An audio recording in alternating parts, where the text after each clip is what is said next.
Stop बोलने वाली बहू। Stop that! अरे अरे अरे, आप लोग स्टॉप तो नहीं हो गए ना? लेकिन ये कहानी है इसी खेल की जो कभी हम बचपन में खेला करते थे।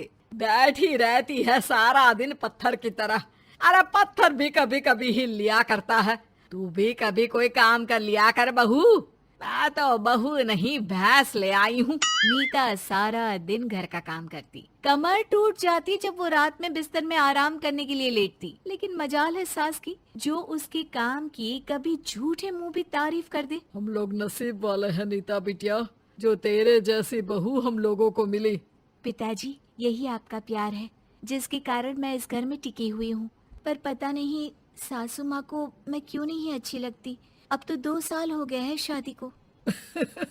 2 साल में तू ये सवाल कर रही है?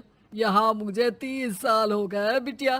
पता नहीं तेरी सास मुझे भी क्यों पसंद नहीं करती। फिर क्या, दोनों ससुर बहू खूब ठहाका लगा लगा कर हंसते हैं। अरे वाह जी वाह, क्या जमाना आ गया है। बहू को देखो कैसे ठहाके लगा लगा कर ससुर के साथ हंस रही है। अरे एक जमाना हमारा था, ससुर इस कमरे में तो मैं उस कमरे में, ससुर बरामदे में तो मैं छत में। और यहाँ देखो महारानी को, वो मेरी बेटी है। और पापा ने तुम्हें कभी नहीं कहा था कि तुम इधर उधर भागो। हाँ, सास को पति की बात पर गुस्सा आ जाता है। तभी उसकी नजर बहू पर पड़ती है जो सास और ससुर की बात पर हंस रही है। बहू को हंसता हुआ देख सास का पारा 7वें आसमान में चढ़ जाता है। अरे कल बुही तू क्यों हंसी?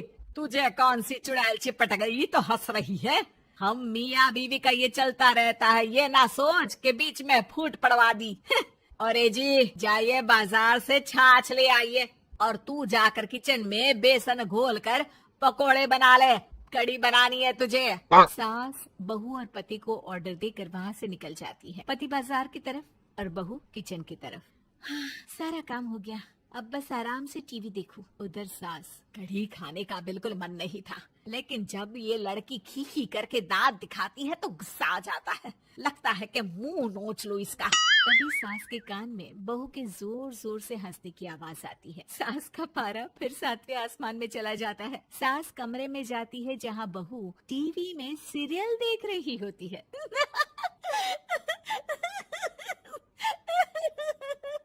अरे पागल हो गई है तो बता दे, पागल खाने छोड़ाऊं तुझे?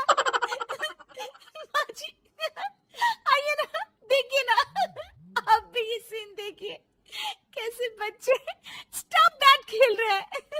इस खेल में ना जिसे स्टॉप दैट बोल दो उसे स्टॉप होना पड़ता है।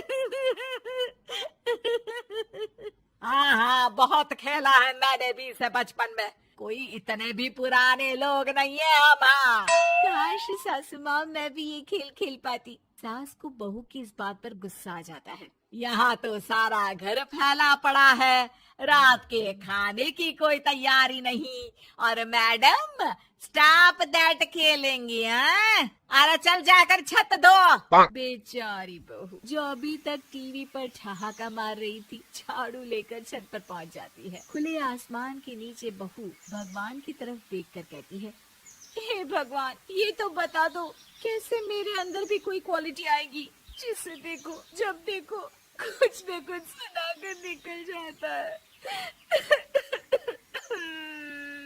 वो रोने लगती है, लेकिन करती भी तो क्या, भाग्य में जो लिखा है वो तो होगा ही। बहू पूरी छत साफ करके नीचे आती है जहाँ सास मजे से बैठकर टीवी देख रही होती है और जोर जोर से हंस रही होती है। टीवी में वही स्टॉप दैट वाला सीरियल चल रहा होता है। मासूम बहू फिर से टीवी देखने लग जाती है। कितना मजेदार गेम है। सास को फिर बहू पर गुस्सा आ जाता है। अरे उसे तो बहू के हंसने की आवाज ही चुभती है। तुझे स्टॉप दैट खेलने का बहुत मन कर रहा है ना? मुझे बोल स्टॉप दैट, अब बोल स्टॉप दैट, बोल बोल। नहीं नहीं माँ जी, कैसी बात कर रही हैं? अच्छा तो फिर हंस क्यों रही है? अरे दम में तो बोल के दिखाना मुझे स्टॉप दैट। बहू सास के जोर देने पर जोर से गुस्से से बोल देती है, स्टॉप दैट। लेकिन ये क्या, सास तो मानो किसी भूत की तरह जम जाती है। मन तो कर रहा है कि ओवर ही ना बोलूं, लेकिन ये मानेगी तो नहीं ना। तभी डोरबेल बजती है और बहू सास को ओवर बोलना भूलकर दरवाजे पर चली जाती है। अरे कमला, तू क्या करने आई है? भाभी जी काम पर रख लो ना, बहुत जरूरत है पैसों की। मैं जानती हूँ, पर मेरी सास नहीं मानेगी ना। अरे पता नहीं भाभी कैसी सास है आपकी, इतना काम तो मैं 4 घर का नहीं करती जितना वो आपसे एक घर में करवा लेती है। बहू काम वाली से खड़े होकर तकरीबन आधे घंटे बात करती है और उसे विदा कर जैसे ही घर के अंदर आती है तो देखती है कि सास वैसी की वैसी ही खड़ी है। Stop that. ये जो कह कर गई थी वो। अरे हाय, ये सासू माँ को क्या हो गया? अब ओवर बोलूंगी तो मेरी तो जान ही निकाल देगी। क्या करूँ मैं?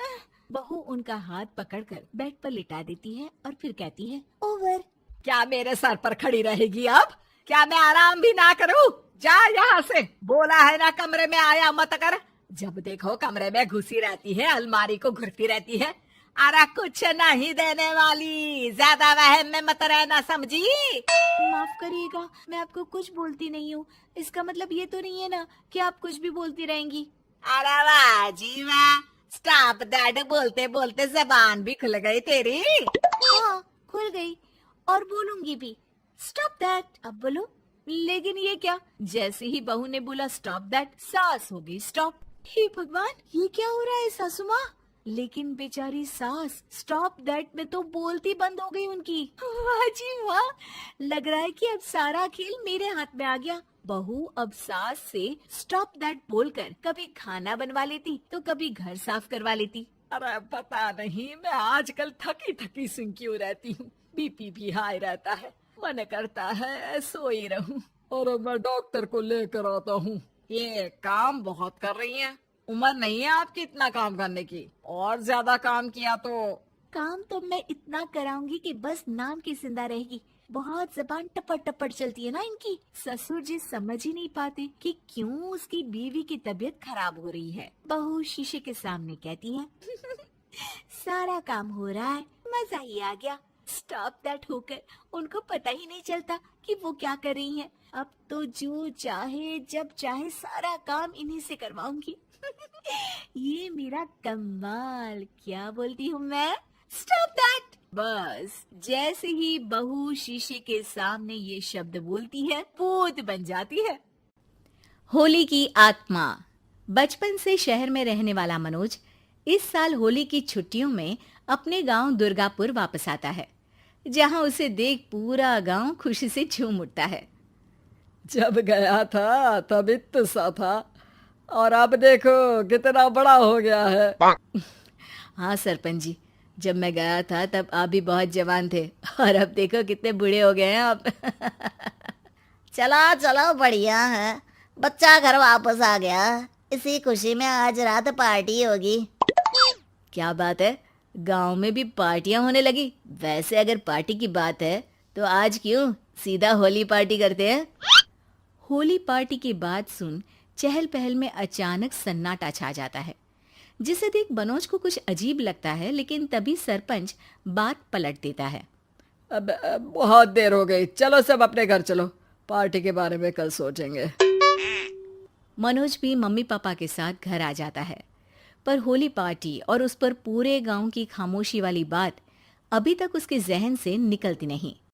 पापा, होली पार्टी की बात पर सब चुप क्यों हो गए थे?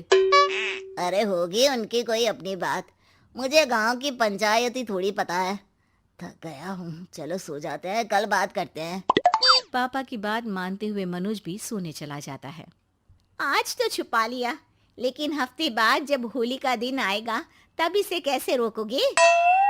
अगली सुबह सूरज के साथ ही मनोज भी गांव घूमने निकल जाता है, जिस पर रास्ते में उसे अपनी ही उम्र के कुछ लड़के भी मिलते हैं, जिनसे दोस्ती कर अब वो उनके साथ घूमने लगता है। इसी तरह कुछ दिन बीत जाते हैं और होली नजदीक आने लगती है।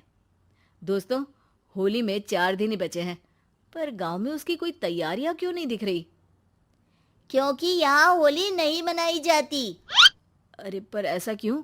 वो राजा भूषण। अरे तुम 4 दिन के लिए आए हो, क्या इतना सोच रहे हो? चलो कुछ खाने चलते हैं। इसी के साथ एक बार फिर होली की बात को टलते हुए देख मनोज को शक होने लगता है। वो घर पहुंचते ही इंटरनेट पर अपने गांव और राजा भूषण के बारे में जानकारी निकालने लगता है। क्या? मुझे आज तक ये नहीं पता था। ऐसा कैसे? किसी ने मुझे कुछ बताया क्यों नहीं? सारी जानकारी लेने के बाद मनोज गांव वालों या अपने मम्मी पापा से कुछ पूछे बिना खुद ही उसकी सच्चाई के बारे में छानबीन करने लगता है, जिसके चलते वो राजा भूषण की हवेली में पहुंचता है। वाह, क्या हवेली है यार। पर क्या यहाँ सच में कोई भूत है? हेलो भूत जी, कोई है क्या? हम इस साल गांव में होली सेलिब्रेट कर रहे हैं, क्या आप उस पर थोड़ा इंटरव्यू देंगे? मनोज के ऐसा बोलते ही गांव में तूफान उठ जाता है और हवेली में रखी सारी चीजें हिलने लगती है। एक अदृश्य शक्ति मनोज को धक्का देकर हवेली से बाहर निकाल दरवाजा बंद कर लेती है। ये सब देख मनोज हैरान रह जाता है। क्या अभी मुझे हवा ने धक्का देकर बाहर निकाल दिया? मेरे होते हुए इस गांव में कभी होली नहीं मन सकती, इसलिए दोबारा ऐसी कोशिश भी मत करना, अंजाम बुरा होगा। आवाज सुन मनोज हैरानी से इधर उधर देखने लगता है, पर उसे कोई दिखाई नहीं देता। वो गांव वापस आ जाता है, जहां तूफान की वजह से सब कुछ तहस महस हो चुका होता है। आखिर ये तूफान आया कैसे? ना ऐसा कोई मौसम था और ना ही हमने होली का त्योहार मनाने की बात की थी। सरपंच की बात पर कोई रिएक्शन दिए बिना मनोज चुपचाप अपने घर चला जाता है। इस तरह देखते ही देखते होली का दिन भी आ जाता है और मनोज रंग लेकर गांव में निकल जाता है, लेकिन गांव पूरी तरह खाली होता है। अरे त्योहार का दिन है, धूमधाम की जगह मातम क्यों मनाया हुआ है? मनोज की आवाज सुन सब अपने घर की खिड़कियां खोल के घर के अंदर से ही उसे वापस जाने के लिए कहने लगते हैं, पर वो किसी की नहीं सुनता। तुझे पहले भी समझाया था, अगर होली खेलने की कोशिश भी की तो अच्छा नहीं होगा। अरे बात मान लो बेटा, तुम्हें सच नहीं पता। मुझे सब पता है। सालों पहले इस राजा ने एक अंधविश्वास फैलाया और आप लोग आज तक उसे मानते आ रहे हो। अरे बेटा, जब तुम पैदा भी नहीं हुए थे उससे भी बहुत पहले से इस गांव पर होली का श्राप है।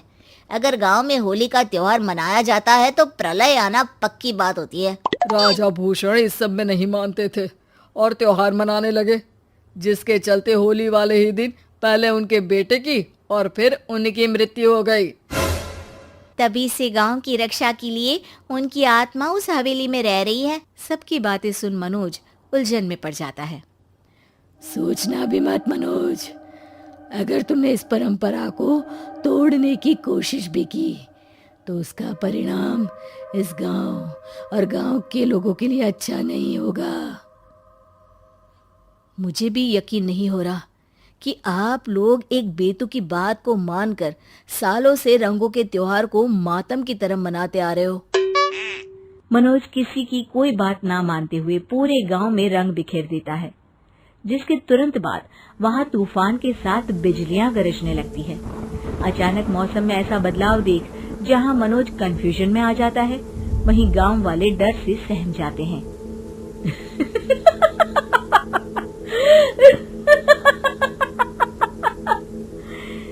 इस लड़के ने हमारे जैसे सिर्फ अपने स्वार्थ के लिए नहीं बल्कि पूरे गांव की खुशियों के लिए यहाँ होली मनाई है, जिस वजह से अब इस गांव पर होली का श्राप टूटता है। ऐसा बोलकर राजा का भूत वहां से गायब हो जाता है, जिसके बाद गांव के लोग धूमधाम से होली मनाते हैं। खुशियों के रंग गांव में बिखरे ही होते हैं कि अगली सुबह अचानक मनोज कहीं गायब हो जाता है और एक बार फिर गांव में होली का नया राज शुरू हो जाता है।